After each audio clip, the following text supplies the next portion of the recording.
कल्पना कीजिए, आज से लगभग 4,500 साल पहले की दुनिया, जब मिस्र में पिरामिड बन रहे थे, जब कई जगहों पर लोग अभी भी छोटे छोटे समूह में रह रहे थे। उसी समय भारतीय महाद्वीप में एक ऐसी सभ्यता थी जिसके शहर इतने व्यवस्थित थे कि आज के आधुनिक शहर भी उससे सीख रहे हैं। सीधी सड़कें, पक्के घर और हर घर में पानी निकलने की व्यवस्था। लेकिन सबसे बड़ा रहस्य यह है, इतनी उन्नत सभ्यता अचानक इतिहास से गायब कैसे हो गई। यही कहानी है मानवीय इतिहास की सबसे रहस्यमयी सभ्यताओं में से एक, हड़प्पा सभ्यता की। साल 1921 ब्रिटिश भारत में एक भारतीय पुरातात्विक दयाराम साहनी पंजाब के एक छोटे से गांव में खुदाई कर रहे थे। उन्हें अंदाजा भी नहीं था कि यह खुदाई इतिहास की दिशा बदलने वाली है। जमीन से निकलने लगे ईंटों से बने घर, सड़कों के अवशेष और हजारों साल पुराने बर्तन, यह जगह थी हड़प्पा। कुछ समय बाद एक और पुरातात्विक राखलदास बनर्जी ने सिंध में एक और शहर खोजा जिसका नाम था मोहनजोदड़ो। और तभी दुनिया को एहसास हुआ कि यहाँ कभी एक महान सभ्यता बसती थी। हड़प्पा के शहर अपने समय से हजारों साल आगे थे। यहाँ की सड़कें सीधी और चौड़ी थी। घर एक विशेष योजना के अनुसार बने थे। लगभग हर घर में नहाने के लिए अलग कमरा था और गंदा पानी सीधे शहर की नालियों में चला जाता था।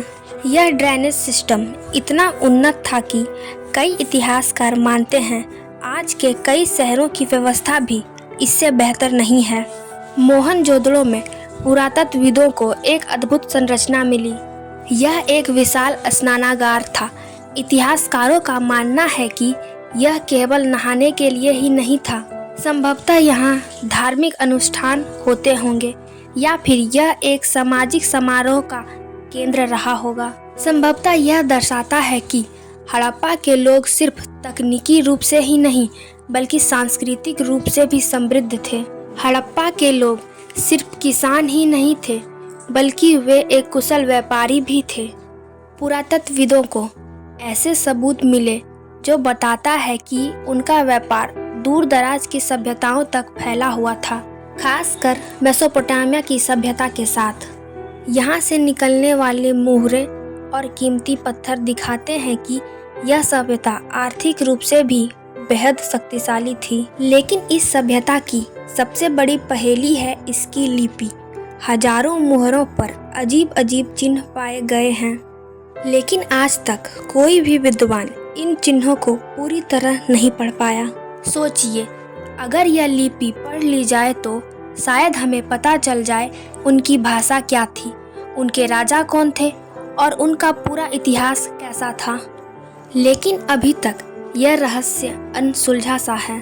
सिंधु घाटी सभ्यता का विस्तार 3 देशों तक फैला हुआ था, भारत, पाकिस्तान और अफगानिस्तान। यहाँ कुम्हार थे जो बर्तन बनाते थे, किसान थे जो तकनीकी से खेती करते थे, पशुपालन करते थे लेकिन कभी गाय के साक्ष्य नहीं प्राप्त हुए। लोग शिव की पूजा करते थे लेकिन कभी मंदिर के साक्ष्य प्राप्त नहीं हुए। यहाँ की महिलाएं घर का काम करती थी, जेवर पहनती थी, श्रृंगार करती थी और उस समय भी घर की प्रमुख महिला को ही माना जाता था। इतनी महान सभ्यता लगभग 1900 ईसा पूर्व के बाद यह धीरे धीरे खत्म होने लगी। शहर खाली होने लगे, लोग कहीं और बसने लगे। लेकिन क्यों? कुछ इतिहासकार का मानना है कि नदियों का रास्ता बदल गया, कुछ का कहना है भयंकर सूखा पड़ा और कुछ मानते हैं कि लगातार प्राकृतिक आपदाओं ने इस सभ्यता को कमजोर कर दिया। लेकिन सच्चाई क्या है, यह आज भी एक रहस्य है। आज भी रेगिस्तान की मिट्टी के नीचे इस सभ्यता के कई शहर छिपे हुए हैं। हर नई खुदाई हमें कुछ नए सुराग देती है, लेकिन साथ ही एक और नया सवाल खड़ा कर देती है।